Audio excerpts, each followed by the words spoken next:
Parshas Vayeitzei, the sixth Aliyah, Shishi.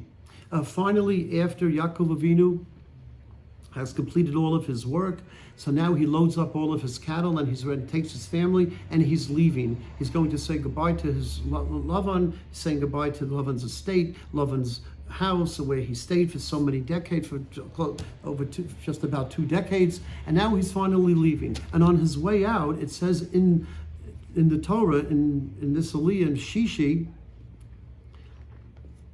in Pasuk Yutes, Vatignov Rachel es hatrofim ashelo aviho. And what did Rachel do? Rachel went and stole her father's idols. Very interesting. She stole her father's idols. So obviously she meant to do well. She wanted to do good.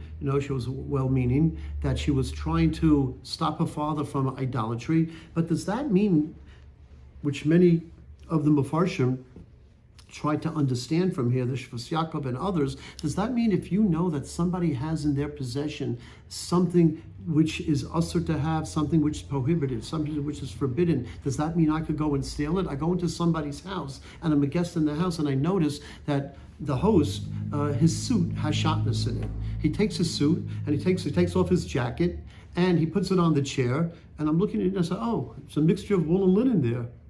And he never checked it for shatnez. Does that mean I'm allowed to steal his jacket? If I see that a person has something in his refrigerator that isn't kosher, does that give me the right to go and to steal it and to take it?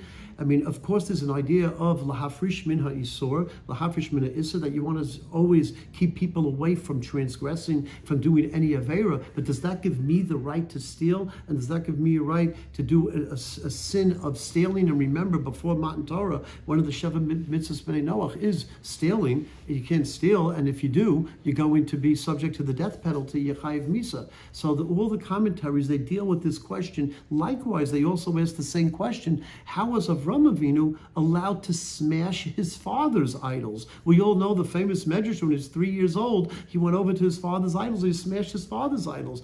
Does that give us a right that if we see that something is being done wrong, if someone is doing an avera, that we could just go and take their things and their material, their valuables, and say, well, you're not allowed to be doing this, and I take it. So this is a great discussion that people have based on what Rachel did in this sixth Aliyah when she stole her father's truffin. Of course, she had good intentions not to have him pray to these idols, but then again, she is stealing. And how do we apply that to practical everyday life? Can we do that in our situations?